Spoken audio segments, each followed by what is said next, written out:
videos and whatnot. I'm like, oh man, this is really neat. And come to find out, she grew up at church with our pastor over at Westridge, Jeremiah Curran, and they have a lot of similar friends. I said, oh man, this woman, she's a Christian. That's so cool. And I decided to give her a call and just ask her, hey, would you be willing to come and speak to our group? And she said, absolutely, really excited. So she is a Fox 9 morning contributor on cooking and nutrition and fitness. She's a national speaker. She's spoken for the Minnesota Twins organization and Best Buy, Edward D. Jones, and pretty soon in January she'd actually be speaking for the company that I represent, so we got her approved there. I'm really excited. And let's see, what else? Anything else? I think that's about it. She got a pretty good resume. We're very excited to have Ms. Carisa Rasmussen.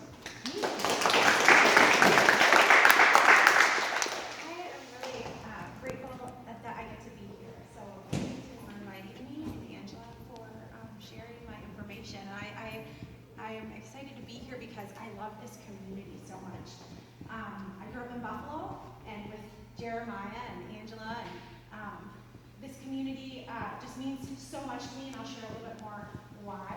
But I love the small town communities that wrap their arms around each other during tragedy and things that happen, but just that there's just this great community feeling here. So I'm really grateful to have this opportunity.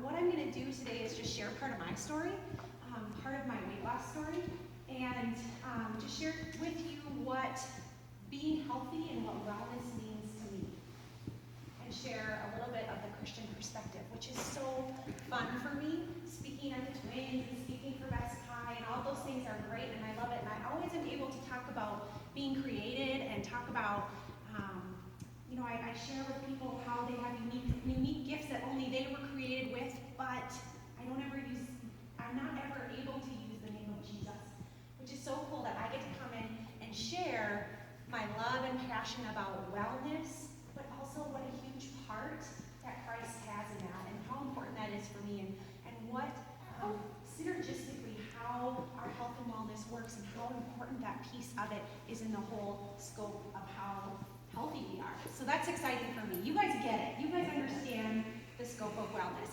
Whose dog is this? It's mine. No. I love that. Is it a German short hair? Yeah. Oh my gosh. Love it. She's a good dog. She just kind of around. She is welcome to stay. But I was just curious. I saw her roaming around. I'm like, oh my gosh, that's a good dog. So what I want to share with you is a couple of things. I want to share with you, again, what wellness means to me, but also I want to share with you how our brain thinks in stories. I want to share with you a little bit about the story that I carried on my back for so many years. I have a speaker's reel. I don't know if maybe some of you saw it on the invitation, but I'm wearing my backpack. In all my presentations, I wear my backpack, and Tim had a question like, oh, do you talk about how that backpack weighed, it was carrying 75 pounds, and that's how much weight I lost. And I thought, man, that's genius. That's super great. However, what this backpack represents is the story that I carried on my back for so long. And that story actually weighed so much more than 75 pounds did. And I like to share with people that what I gained from my journey of getting healthy and learning about wellness is far greater than anything I've ever lost. What I teach people, my tagline for my business is build strength, build confidence, build wellness, and cultivate joy. Everything that I teach people, whether it's cooking or fitness on Fox, or whether it's, I get to train Miss Minnesota to get prepared for the Miss America stage. So I help her work out, and we work on motivation and all the things that I teach. The building strength piece, the workouts, all really simple. The building confidence, the mindfulness piece of it, very, very simple. They're all simple things. But when we put them in our life and we use those simple tools in our life, they literally make a huge impact, and I can't emphasize that enough. The one thing that I'm going to share with you guys today, if you utilize it, if you put it in your life, if you go home and you use what I tell you today, it will literally be life-changing. But it's easy, it's simple. But for some reason, it's difficult sometimes for us to put those simple things into our life and continue to use them over and over and over. Sometimes it's hard to get ourselves even though we know it's pretty easy to get to the gym. Once we get here, we love it. We feel those endorphins. We feel good about being here. We feel good about being surrounded by our community. I call it my self-esteem team. I love being surrounded by positive people. But sometimes, even though we know that once we get here, we're going to love it, and it's simple, it's hard to sometimes get ourselves to do it. And cultivating joy, we all know where real joy comes from. Everybody in this room knows where the real gift of joy comes from, and that's through Jesus Christ. And so in my program, like I said, I often don't get to share that piece of it as much, but I like to live that part out by example. Sometimes I get to share with people privately about that journey, but it's building strength, building confidence, building wellness, and cultivating joy.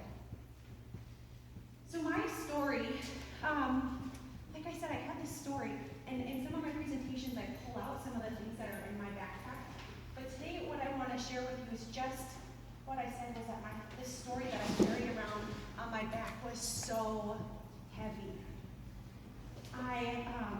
When I started my journey, I was on a speaking tour for Accessible Homes. My husband and I own another company where we remodel homes for people with disabilities. And I was on a speaking tour, and people would come up to me and talk about, we talk about our workouts, or we talk about what we've been eating, or we post it on Facebook, or we talk about all this stuff. And I had all these I can't. People would say, oh, I do this, what do you do? And I would say, well, I can't do that. I can't do that. I had a whole lot of I can'ts in my mind. I can't. And they were legitimate I can'ts. I have something called chondromalacia in my knees. I still have it. It's a whole lot easier to work out, but at the time it was difficult for me because I was carrying a lot of extra weight, and I didn't have that muscle that I needed in my body to support my joints. So I have chondromalacia in my knees. I have asthma. There are times when I'll be speaking and it's hard for me to speak because I can't breathe. So I can't do that. I can't do what you guys do. There's no way. I would die, literally, right? My back goes out all the time. I have a thyroid condition. That was like my big one. I have a thyroid condition. I can't do that. I can't lose weight. I can't. I simply can't. Not only that, but I'm a brand new mom. If any of you are parents, you know how tough it is to be a brand new parent, just a parent in general. Wonderful, most amazing gift in the world. But when you're a new parent, you're up a lot, you don't have a lot of energy, you're focused on this infant. I was a new mom. But beyond that, I was a full-time student. So here I am, I've got chondromalacia, I've got asthma, my back goes out. I've got all these things going on. I'm a full-time student, I'm on a speaking tour, I own a business, I've got a new mom. All those things, it sounds like, yeah, you probably can't. You probably can't, you don't have the time, and your health isn't where it needs to be. I can't. But what I realized was that in order to get to where I wanted to be, I had to change my story that I was telling myself. I had to change the story that was going on in my mind, that I was telling myself over and over and over and over again. I desired so badly to lose weight. So the concept that I'm going to teach you worked for me in many different areas of my life, but the concept that I'm teaching you, you can see it in my weight loss, but it works in every single area of our life. Whether it's having a good marriage, being a good parent, being a good sibling, getting a promotion at work. Whatever the goal is that you have, every single goal that you want to achieve starts by changing the story that you tell yourself on a daily basis. So when I started my weight loss journey, I literally looked in the mirror and I told myself, you know you're not going to do this. You know you're going to start it and you're going to quit. Because you quit every time. You've tried this before. You're going to start, you're going to get real excited for about 2 or 3 weeks, and then it's going to start to dissipate a little bit, and you're going to go every once in a while to the gym, or then you're going to start eating the way you did before. You're going to get really excited and clean out your whole pantry, but then you're going to get sidetracked and see a cookie that you really want to eat, or something's going to happen where you're just going to go back to the way it was before, because that's the way it always happens. So I told myself this. I heard myself telling myself this story, and that's when I realized I need to change the words I'm saying Proverbs 18:21 says that death and life are in the power of our tongue, and those who love it will eat its fruits. The words that you say literally become flesh. What you tell yourself on a daily basis is what will come to fruition in your life. The story that you decide to tell yourself is nothing but fiction. You are deciding what your life looks like. Sometimes we like to think that the things that other people say to us is what comes to fruition. We like to blame it on the things that maybe someone said to us as we were growing up. Maybe someone said to us yesterday. Maybe someone continues to say about us. I promise you that people say horrible things about me, and I don't care anymore. When I put myself out there, and I put myself out there for people to criticize or people to ridicule me, but I know that my purpose is to share my story with people. That's why God put me on this earth, was to share my story and to help other people learn how to share their story and how to change their story. And so that's okay. I know how to change my story, and that's by constantly changing, rethinking, and rewriting what you want that story to be. It doesn't matter what anybody else says. It doesn't matter what somebody said to you 20 years ago. What matters is the story that you continue to tell yourself. And I know that because I've seen the proof of it in my own life. So I want to share with you how our subconscious works, how our brain works, and how our subconscious works, and why changing your story really actually works. Have you ever heard a salesperson, or if any of you are in the sales, say, facts tell, stories tell? Yeah, it's true. You can tell someone facts all day long, but if you want to sell them something, you better have a story. Or how about, let's see, as a child, when you were in class, your teacher would maybe take the facts that they wanted you to learn and put it in a song or put it in a story form. Why was that? Because your brain remembers stories. Your brain will always remember a story. Have you ever met a person and you look at them and you think, oh my gosh, I know you. I remember, I can see your face. I don't know your name, but I remember that 20 years ago you had a food fight with your grandma, and it was your favorite memory of all time with your grandma, but why don't I remember who you are? Why can't I remember your name? Because your name is the fact, but you'll remember the story. You'll always remember someone's story. You might see me someday, and you won't remember my name, but you'll remember that I lost 75 pounds, and I came and spoke. Because your brain will remember stories.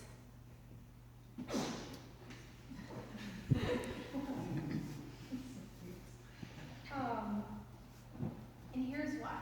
We think that we are thinking and communicating with our conscious mind. We think when we go out and have a conversation with someone that we're thinking with our conscious mind, but really we're not. We're thinking with our subconscious mind. And I can relate this a little bit to athletics. We're all athletes in this room. If you have a body, you're an athlete. I played, it's true, if you have a body, you can move, you're an athlete.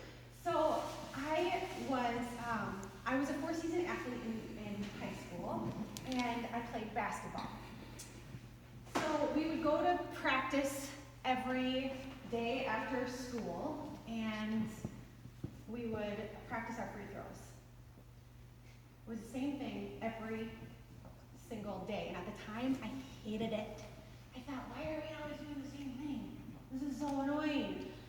We'd stand there and do, I don't know if it was like 20 free throws or 20 minutes of free throws, but it was always the same, and our coach wanted us to do the same thing every single time. Don't go dribble, up, shoot, and then the next time go dribble, up, shoot. It's always the same pattern. Dribble, up, shoot. I don't think I'll ever forget that, ever, because I did it every single day after school. So clearly, my coach knew what she was doing.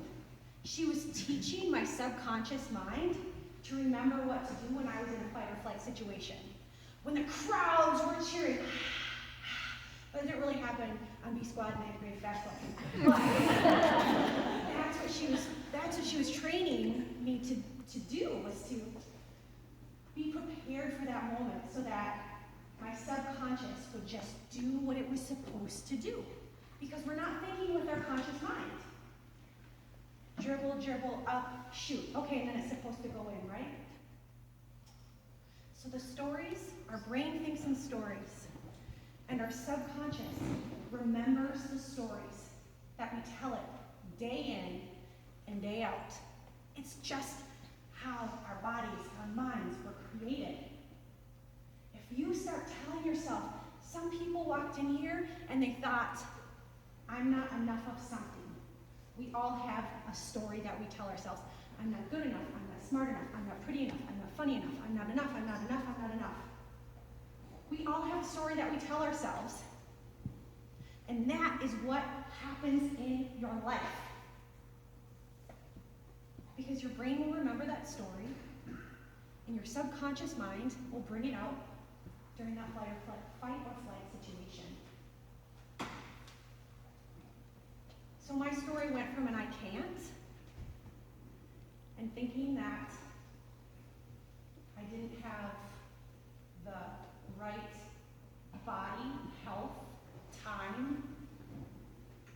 But the second that I started changing that story, I started losing weight, and I started achieving my goals. And then I thought, I want to teach other people this concept. I want to help other people change their I can'ts to I cans. And when I changed my story again. I said, I'm going to be a motivational speaker. And then I changed my story again, and I said, I am a motivational speaker. I am this, I am this. And then Fox contacted me. And now WCCO. I get to sit down with WCCO now, and we're going to try to figure something out. That's exciting that I get to share with people. And these things, and all of this happens because, one, I have changed my story, and of course part of my story is that I know that it isn't about me, and it's about Jesus Christ. I know that all of the glory goes to the Lord, and everything that I get to share is bringing people closer to the kingdom of God. But God created all of you so unique and perfect, and with gifts that only you have.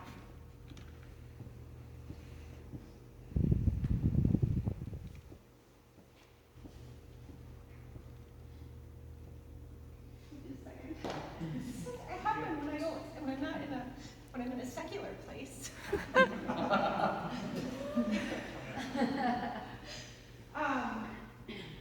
You're created with gifts and talents that only you have. God created you with those.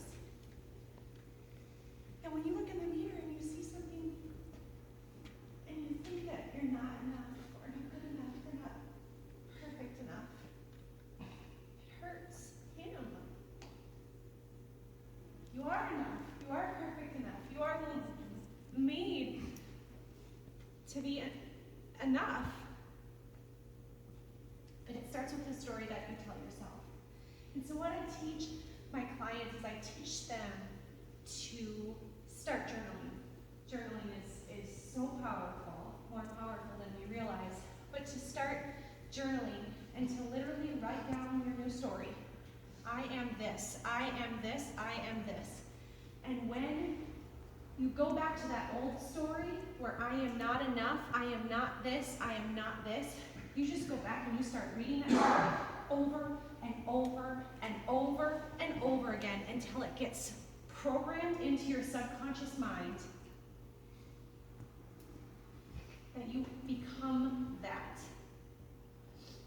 You continue to say it over and you read it over. And when we go back, we all falter, and that story will change. And who you want to be will change. But you keep going back and you keep rereading it. And this works in every area of our life, like I said. So if you feel like you want to get a promotion, or if you're married and your marriage has been on the rocks. I'm very honest about my relationship with my husband. I love him. He is the most amazing, incredible man, and we were meant to be together. We are so different. Holy cow. But there was a point in our marriage where it was tough. It was tough. And I had to change that story too. I had to change how I looked at my husband. And when I changed my story, I could never get it when I would hear counselors say, you can't worry about the other person, you can only worry about yourself. And I'm like, yeah, but look at what he's doing. Come on. He's supposed to change, not me. But when you change your story and you focus on the things that you're doing, it changes the entire atmosphere. It is seriously incredible. Weights are lifted off your back. It's incredible when you look at yourself, you look inward, and you start changing that story. What happens? It literally is life-changing. The words that you say to yourself, the words that you say to other people have so much more power and significance than we sometimes would like to realize. So my challenge for you is to do just that, is to simply start changing, start listening to the language that you use to talk to yourself. Listen to the language that you use to talk to other people. And start to change it. Start to be more cognizant of those words that you're saying, of that language that you're using, of those stories that you're telling yourself and telling other people. Because we don't just keep those stories to ourselves either. We'll sometimes, like, in conversation, it'll come out and you'll be like, oh, I couldn't ever do that. Like, and then in your mind, you're thinking, I want to do that. Do it. I get to do some really awesome things, some things that I am so grateful for, but I promise you, there is nothing different between you and me. Nothing. Absolutely nothing. The difference is that I decided to change my story. And many of you have decided to change your story as well, and have seen that come to fruition as well. So, in closing, I don't know if I'm off time or on time. You're good. I'm good? Mm-hmm. Okay. I feel like that quick crying maybe jumped ahead in my presentation. I want to, so your challenge is to start being more conscious about the words that you're using. But also, I have a favor to ask all of you. This is, I think, a really quick presentation, quicker than I usually do, but I have a favor to ask all of you. I am, tomorrow, starting on Facebook, I am going to start doing Facebook Lives of my clean eating, my own original recipes, my holiday recipes. And I'm going to ask you to like my Facebook page and to comment or share on those Facebook Lives. I'm soliciting viewers right now.